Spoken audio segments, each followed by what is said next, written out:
I am Lakshmi Manohari, faculty in PSTT, Government Junior College for Girls, Hussainiyalam. Coming to the third paper, that is Health and Nutrition. In the previous class, we studied some of the common ailments which occur in children. We have studied symptoms, causes, prevention and treatment for red sore buttocks, constipation, diarrhea and earache. Today we'll continue from cold and cough. Now we will see how cold and cough occurs and what are the symptoms, prevention and treatment. The early features are produced by primary infection of the nose and nasopharynx by number of viruses, especially the rhinoviruses. Subsequent bacterial infection by Streptomonas, pneumonia, H. influenza or staphylococci is usual. Infection is favored by congregation in public places and bad housing, and resistance may be lowered by debility. Debility means weakness. Body becomes weak. When the body becomes weak, then we'll get cold. And sudden changes in environmental temperature and humidity. Now we will see the symptoms. The onset is usually sudden with a tickling sensation in a nose accompanied by sneezing. All of you might have experienced this. The throat often feels dry and sore. The head feels stuffed, watery eyes, and there is a profuse watery nasal discharge. These symptoms last for 1 or 2 days, after which, with secondary infection, the secretion becomes thick and purulent and impedes nasal breathing. There may be a slight fever in the beginning. We'll see how to prevent this problem. Much can be done to prevent the spread of cold to others by voluntary isolation of children for 2 or 3 days during the early highly infectious stage. In persons who are liable to frequent colds, the nose and throat should be examined for enlarged adenoids, polypi, infected sinus and deflected septum, and any such abnormality corrected. Any such abnormality should be corrected. Next one, treatment. No curative treatment for the common cold is known. The congestion and excessive secretion of the nasal mucous membrane may be reduced by the periodic use of 1% epidrain in normal saline, either sprayed or dropped into the nose. Steam medicated with benzoin inhalation or menthol and solution benzoin inhalation, that is BPC, 1 teaspoonful to pint of boiling water is beneficial. Cold ని మనం జలుబు అని అంటాము. ఇది ముక్కు మరియు శ్వాసకోశానికి సంబంధించిన infection. ఇది రైనో వైరస్ ద్వారా సంక్రమిస్తుంది. తర్వాత స్ట్రెప్టోమోనాస్, న్యూమోనియా, హెచ్ ఇన్ఫ్లుయెంజా లేదా స్టాఫిలోకాకై వంటి బ్యాక్టీరియా ద్వారా కూడా వస్తుంది. శరీరం బలహీనంగా ఉండడం వలన వ్యాధి నిరోధక శక్తి తగ్గిపోతుంది. వాతావరణంలోని ఉష్ణోగ్రత, ఆర్ద్రతల్లో ఆకస్మిక మార్పులు సంభవించడం వలన జలుబు త్వరగా వస్తుంది. గృహ వాతావరణం శుభ్రంగా లేకపోవడం, జనసాంద్రత ఎక్కువగా ఉన్న ప్రదేశాల్లో ఇన్ఫెక్షన్ త్వరగా వ్యాపిస్తుంది. జలుబు వచ్చినప్పుడు లక్షణాలు ఎలా ఉంటాయో చూద్దాము. ముక్కులో చక్కలిగింత లేదా దురద అనేది తుమ్ములతో ఆకస్మికంగా మొదలవుతుంది. గొంతు పొడిబారిపోతుంది మరియు మంట పుడుతుంది. తల బరువుగా ఉంటుంది. ముక్కు నుండి నీరు కారడం, ఈ విధమైన లక్షణాలు 1-2 రోజులు ఉంటాయి. తర్వాత ఇన్ఫెక్షన్ రెండో దశకి చేరుతుంది. ముక్కు నుండి స్రవించే ద్రవము చిక్కగా చీములాగా ద్రవిస్తుంది. మొదట్లో కొద్దిగా జ్వరం వస్తుంది. మనం ఇప్పుడు దీనిని ఏ విధంగా నివారించవచ్చో తెలుసుకుందాం. జలుబు చేసిన పిల్లలను 2-3 రోజులు ఎవరితో కలవకుండా విడిగా ఉంచినట్లయితే ఇతరులకు వ్యాపించకుండా చేయవచ్చు. ఎవరికైతే తరచుగా జలుబు చేస్తుందో వారి యొక్క ముక్కు మరియు గొంతును పరీక్ష చేయించాలి. పెద్దవిగా అయిన ఎడినాయిడ్స్, ఇన్ఫెక్ట్ అయిన సైనస్ మొదలైనవి ఉన్నట్లయితే వాటిని సరి చేయించాలి. దీనికి ఎలాంటి చికిత్స చేయవచ్చో తెలుసుకుందాము. సాధారణంగా జలుబుకి ఎటువంటి చికిత్స ఉండదు, కానీ 1% ఎపిడ్రైన్ను నార్మల్ సెలైన్తో ముక్కులో చుక్కలుగా వేసినట్లయితే జలుబు నుండి ఉపశమనం పొందవచ్చు. బెంజాయిన్తో కూడిన ఆవిరులను పీల్చినట్లయితే ఉపశమనం కలుగుతుంది. మరుగుతున్న నీటికి 1 టీ స్పూన్ బెంజాయిన్ సొల్యూషన్ లేదా మెంథాల్ను కలిపి ఆవిరి పడితే ఉపశమనం కలుగుతుంది. Next, cough. This condition is an acute inflammation of the trachea and bronchi caused by pathogenic organisms such as strep pneumonia, H. influenza. Other factors to the development of infection are cold, damp, foggy and dusty atmospheres, smoke and chronic mouth breathing, which allows unfiltered and unwanted air to enter the bronchi. Now let us see the symptoms. The first symptom is an irritating, unproductive cough accompanied by upper retrosternal discomfort or pain. That means pain in the back of the breastbone, and later dyspnea, that is difficulty in breathing with wheezing respiration may be present.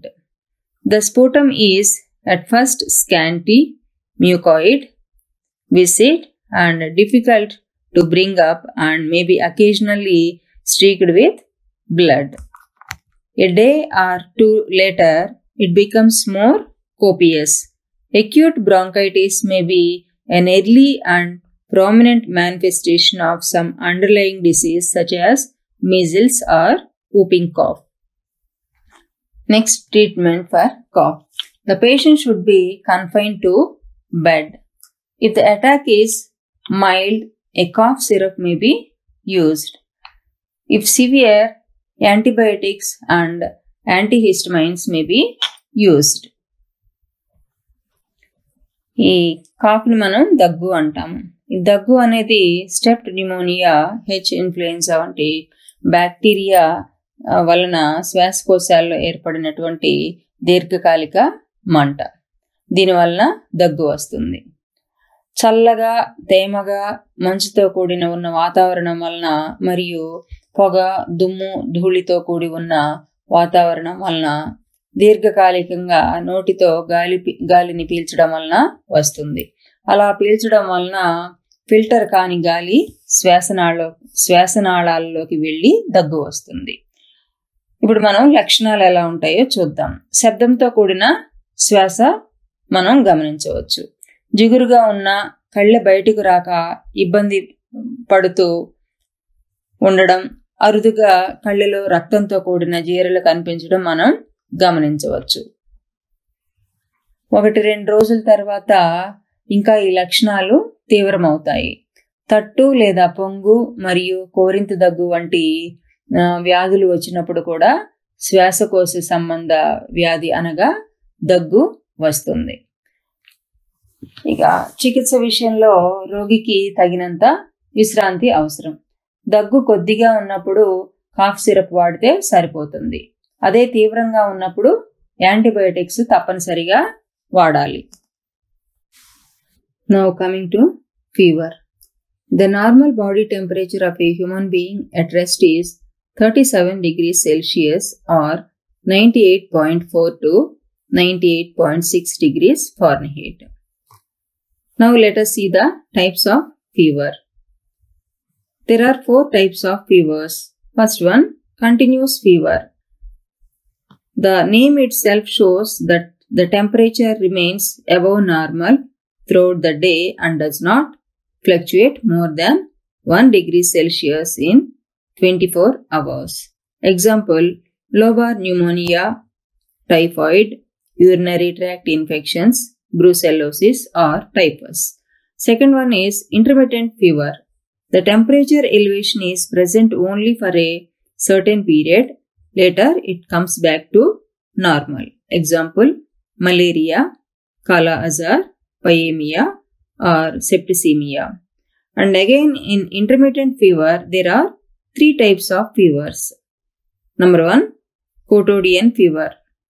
This is with a periodicity of 24 hours. That means it will be for 24 hours. Next one, tertian fever. That is for 48 hours. Next one, quartan fever. That is for 72 hours. Next one, third one, remittent fever. Temperature remains above normal throughout the day and fluctuates more than 1 degree Celsius in 24 hours. Next one, Pelebstian fever. It is a specific kind of fever associated with Hodgkin's lymphoma, being high for 1 week and low for the next week and so on. We will see the treatment for fever. The patient should be put to rest in bed and protected from cold in a well-ventilated room. Next one, fluid intake must be sufficient to give a urinary output of at least 1800 ml daily should be ensured. Next one, patient should be given high-calorie food. The patient should be allowed to sleep if cough or pain is responsible for sleeplessness. Suitable symptomatic measures must be taken. Fever అనగా జ్వరము. మానవుని యొక్క సాధారణ శరీర ఉష్ణోగ్రత 37 డిగ్రీల Celsius లేదా 98.4 డిగ్రీలు నుండి 98.6 డిగ్రీల ఫారెన్హీట్, దీనికంటే హెచ్చు ఉష్ణోగ్రత ఉన్నట్లయితే మనం దీనిని జ్వరము అంటాము. జ్వరం యొక్క రకాలు చూద్దాం. ఈ జ్వరంలో 4 రకాలు ఉన్నాయి. మొదటిది కంటిన్యూస్ ఫీవర్, అంటే ఇది నిరవధికంగా రోజంతా సాధారణ ఉష్ణోగ్రత కంటే ఎక్కువగా ఉంటుంది. ఉదాహరణకి lobar pneumonia, typhoid, urinary tract infections. ఇవి 24 గంటల్లో 1 డిగ్రీ సెల్సియస్ కంటే ఎక్కువ తేడా ఉండదు. Next one, intermittent fever. అధిక ఉష్ణోగ్రత కొన్ని గంటలు మాత్రమే ఉంటుంది, తర్వాత సాధారణ ఉష్ణోగ్రతకు వస్తుంది. ఉదాహరణ మలేరియా, కాలా అజార్, పయేమియా ఎట్సెట్రా. ఈ ఇంటర్మిటెంట్ ఫీవర్లో మరలా 3 రకాలు ఉన్నాయి. అవి ఏంటంటే, మొదటిది కోటోడియన్ ఫీవర్, అంటే ఇది 24 గంటలు ఉంటుంది. నెక్స్ట్ వన్ టెర్షియన్ ఫీవర్, ఇది 48 గంటలు ఉంటుంది. నెక్స్ట్ వన్ క్వార్టన్ ఫీవర్, ఇది 72 గంటలు ఉంటుంది. ఇక మూడవది రెమిటెంట్ ఫీవర్. ఈ రెమిటెంట్ ఫీవర్ అనేది రోజంతా సాధారణ ఉష్ణోగ్రత కంటే ఎక్కువగా ఉంటుంది. 24 గంటల్లో ఉష్ణోగ్రతలో తేడా 1 డిగ్రీ సెల్సియస్ కంటే ఎక్కువగా ఉంటుంది. Next one Pel Ebstein fever. ఇది 1 వారం ఉష్ణోగ్రత ఎక్కువగా ఉంటుంది, తర్వాత 1 వారం తక్కువ ఉష్ణోగ్రత ఉంటుంది. మనం ఇప్పుడు చికిత్స ఎలా చేయాలనేది తెలుసుకుందాం. రోగికి తగినంత విశ్రాంతినివ్వాలి మరియు చల్లదనం నుండి రక్షణ కల్పించాలి. తగినంత గాలి వెలుతురు వచ్చేట్లుగా చూడాలి. తగినంత ద్రవ ఆహార పదార్థాలను రోగికి ఇవ్వాలి. అధిక క్యాలరీలు కలిగిన ఆహారాన్ని రోగికి ఇవ్వాలి. రోగికి తగినంత నిద్ర అవసరం. నొప్పి లేదా దగ్గు వలన నిద్రపోనట్లయితే వాటికి తగు జాగ్రత్తలు తీసుకోవాలి. Next coming to vomiting. Vomiting means the expulsion of the contents of the upper gastrointestinal tract. Vomiting may be due to undigested food particles in the stomach, some infections in the stomach, food poisoning, or ulcers of the stomach and duodenum, etc. Vomiting may also be caused by the use of drugs occasionally. And let us see some more causes. Gas infections and chills may cause sore smelling vomiting after a meal. In bottle-fed babies, it may indicate that the milk is either too much in quantity or not fresh. With breastfed babies, it may mean that the mother's milk contains something that is upsetting the baby. Sometimes, food allergy may be the cause for vomiting. When the baby is not feeling well, then also the child gets vomiting. Sometimes, an obstruction in the digestive tract may make the child to vomit. Vomiting అనగా వాంతులు. ఎగువ ఆహార నాళం నుండి పదార్థాలు నోటి ద్వారా బయటకు రావడాన్ని వాంతి అంటాము. కడుపులో ఆహార పదార్థాలు సరిగ్గా జీర్ణం అవనట్లయితే మరియు కలుషితమైన ఆహారం వలన కానివ్వండి, కడుపులో అల్సర్స్ ఏర్పడడం వలన కానివ్వండి వాంతులు జరుగుతాయి. ముఖ్యమైన కారణాలు ఏమంటే కడుపులో ఇన్ఫెక్షన్స్ లేదా గ్యాస్ వలన, పిల్లలకు అధికంగా పాలు పట్టడం లేదా పట్టిన పాలు ఫ్రెష్గా లేకపోవడం వలన, తల్లిపాలు త్రాగే పిల్లల్లో అయితే తల్లి ఆరోగ్యం సరిగ్గా లేనట్లయితే పిల్లల మీద దాని ప్రభావం ఉండి పిల్లలకు వాంతులు అవడం జరుగుతుంది. కొన్నిసార్లు ఫుడ్ ఎలర్జీ అంటే తిన్న ఆహారం పడకపోవడం, బిడ్డ ఆరోగ్యం సరిగా లేకపోవడం, జీర్ణకోశ ప్రాంతంలో ఏమైనా అడ్డంకులు ఏర్పడినట్లయితే వాంతులు అవడం జరుగుతుంది. Now let us see the treatment for vomiting. Drugs which stop vomiting are called antiemetics such as Perinom, Evomin, etc. should be used. Next, rest to the patient is very important, and intravenous administrations of fluids is also important. Gastric lavage, use of antibiotics if vomiting is due to infections.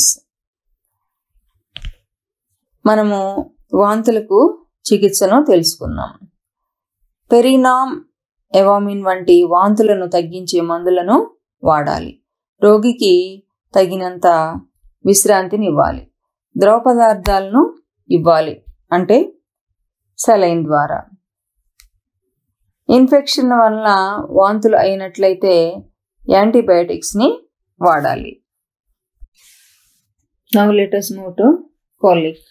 Colic is a form of pain which starts and stops abruptly. The colic may be due to sudden spasmodic contractions of the smooth muscles of the viscera of the abdomen. Now we will see the causes for colic.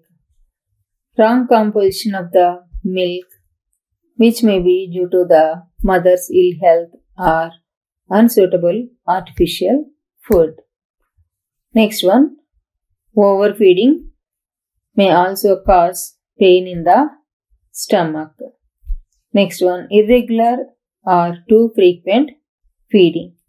Next one, constipation or diarrhea in mother or child. Insufficient exercise and inactivity of limbs and body. కాలిక్ అంటే కడుపులో నొప్పి. ఇది ఆకస్మికంగా ఈ కడుపులో నొప్పి అనేది రావడం ఆగిపోవడం జరుగుతుంది. పొత్తి కడుపు యొక్క కండరాల సంకోచాల వలన కడుపు నొప్పి రావడం జరుగుతుంది. ముఖ్యమైన కారణాలు కనుక మనం గమనించినట్లయితే అది తల్లి యొక్క అనారోగ్యం లేదా సరిపడని ఆహారం వలన, అంటే ఆ బిడ్డకి ఆహారం సరిపోనట్లయితే, అంటే సూటబుల్ ఆహారం ఇవ్వనట్లయితే కడుపులో నొప్పి రావడం జరుగుతుంది. అంతేకాకుండా అధికంగా ఆహారం ఇవ్వడము, ఎప్పుడంటే అప్పుడు తరచుగా ఆహారం తినిపించడం, మలబద్ధకం లేదా నీళ్ళ విరోచనాలు, అవయవాలకు సరిపడా వ్యాయామం లేకపోవడం, ఇవన్నీ కూడా ప్రధాన కారణాలుగా మనం చెప్పుకోవచ్చు. Now let us see the types of colic. First one, intestinal colic. In children, usually there will be intestinal colic due to the presence of worm infestations and undigested food material. Next one, renal colic. Renal colic is a type of abdominal pain commonly caused by kidney stones. Next one, biliary colic. Biliary colic is a pain associated with irritation of the viscera secondary to cholecystitis and gallstones. The pain is steady and starts rapidly, intense, and lasts at least 30 minutes and up to several hours. Many patients complain of right upper quadrant pain, right flank pain, or even mid-chest pain with cholelithiasis. There may be radiation to the back and shoulders, and other symptoms such as vomiting and diarrhea can also be observed. Fatty foods can provoke biliary pain, but this association is relatively non-specific. Now let us see the treatment for colic. Bed rest and plenty of fluids by mouth should be given to the child, and analgesic drugs and antispasmodic drugs may be given by intramuscular injections, and also antibiotics may be given. If colic is due to the presence of stones, surgery may be indicated. The mother should regulate her own diet and take proper exercise to make her milk normal. If the child is being fed too often or being fed too much, reduce the length of the time he is nourished and increase the time between the feeds. మనం ఇప్పుడు కాలిక్లో అంటే కడుపు నొప్పిలో ఉన్నటువంటి రకాలను తెలుసుకుందాం. అవి ఏంటంటే intestinal కాలిక్, కడుపులో పురుగులు పడడం మరియు జీర్ణం కాని ఆహారం వలన ఈ రకమైనటువంటి కడుపు నొప్పి వస్తుంది.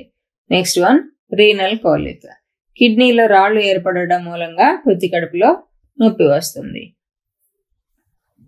థర్డ్ వన్, బైలియరీ కాలిక్, శరీరం యొక్క అంతర్గత అవయవాల్లో ఏర్పడిన ఇరిటేషన్ కారణంగా మరియు గాల్ స్టోన్స్ అనగా గాల్ బ్లాడర్లో ఏర్పడిన రాళ్ల కారణంగా కూడా ఈ నొప్పి వస్తుంది.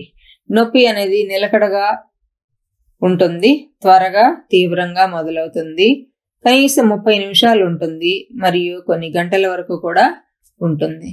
చాలామంది రోగులు పొత్తికడుపు యొక్క కుడి పై భాగంలో నొప్పి అని, కుడి పార్శ్వం నొప్పి అని, ఛాతీ మధ్య భాగంలో నొప్పి అని అంటుంటారు. ఇవన్నీ కూడా గాల్ బ్లాడర్లో ఏర్పడిన రాళ్ల మూలంగా వస్తుంది. వీటితో పాటు వాంతులు, విరోచనాలు కూడా అవుతాయి. మనం ఇప్పుడు దీనికి ఎలాంటి చికిత్సను అందించాలో తెలుసుకుందాం. తగినంత విశ్రాంతి అవసరం. నోటి ద్వారా విరివిగా ద్రవ పదార్థాలను ఇవ్వాలి. నొప్పిని తగ్గించే మందులు కండరాల్లోకి ఇంజెక్షన్ ద్వారా ఇవ్వాలి. అంతేకాకుండా యాంటీబయాటిక్స్ కూడా ఇవ్వాలి. కడుపు నొప్పి రాళ్ల మూలంగా వచ్చినట్లయితే రాళ్లను శస్త్రచికిత్స ద్వారా తొలగించాలి. తల్లి తన యొక్క ఆహారాన్ని క్రమ పద్ధతిలో తీసుకోవాలి మరియు సరైన వ్యాయామం కలిగి ఉండాలి. బిడ్డకు తరచుగా ఆహారాన్ని ఇస్తున్నట్లయితే లేదా అధిక మోతాదులో ఆహారాన్ని ఇస్తున్నట్లయితే దానిని తగ్గించి ఫీడ్కి మధ్య ఉన్న సమయాన్ని పెంచాలి.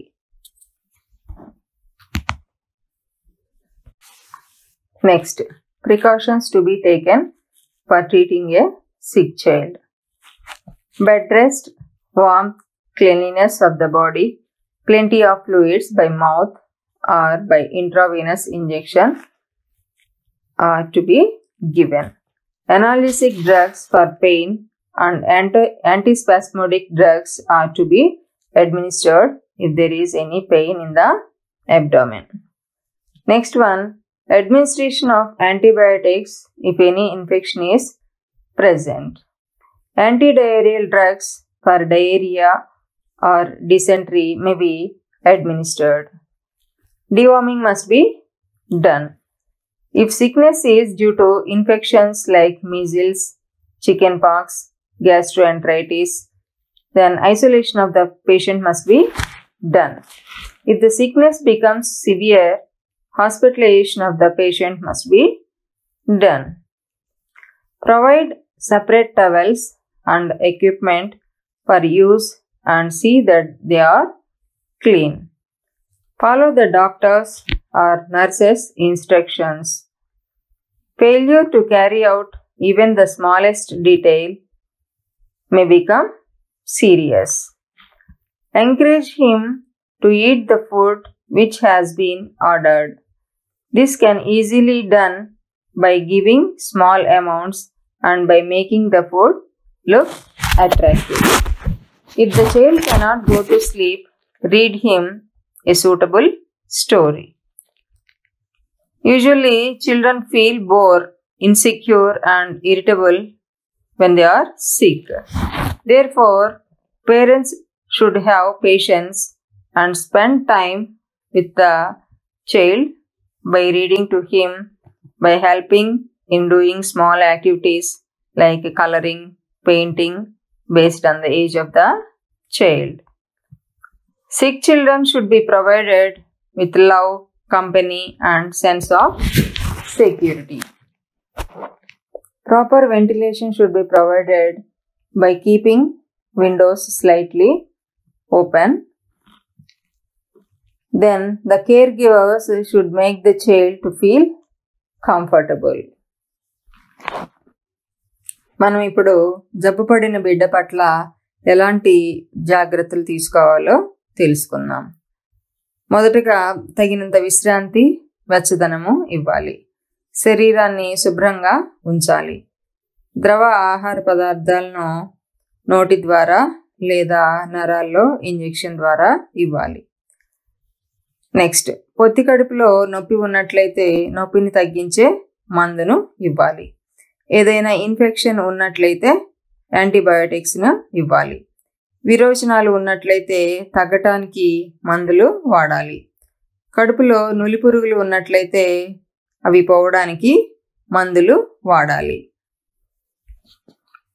తట్టు లేదా పొంగు, ఆటలమ్మ, అన్నాశయము లేదా జీర్ణాశయముల్లో వ్యాధులతో బిడ్డ బాధపడుతున్నట్లయితే రోగిని విడిగా ఎవరితో కలవకుండా ఉంచాలి.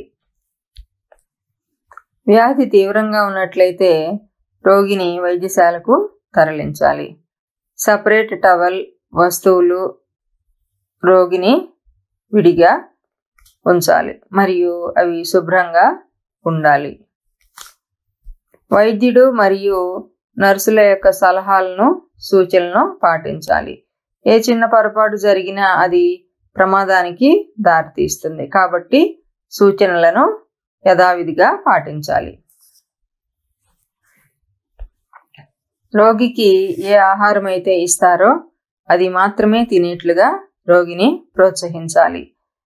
తక్కువ పరిమాణంలో మరియు ఆహారము ఆకర్షణీయంగా ఉన్నట్లయితే ఇష్టంగా తింటారు. బిడ్డకు నిద్ర పట్టనట్లయితే అతనికి మంచి కథ వినిపించి తేలికగా నిద్రపోయేట్లు చెయ్యాలి. బిడ్డ జబ్బు పడినప్పుడు బోరుగా, రక్షణ లేనట్లుగా, విసుగ్గా ఉంటాడు. అందువలన తల్లిదండ్రులు సహనంగా ఉండి బిడ్డ దగ్గర ఎక్కువ టైము గడపాలి. బిడ్డ యొక్క వయసును బట్టి చిన్న చిన్న పనులు చేయడంలో బిడ్డకు సహాయం చేయాలి. ఉదాహరణ, రంగులు వేయుట,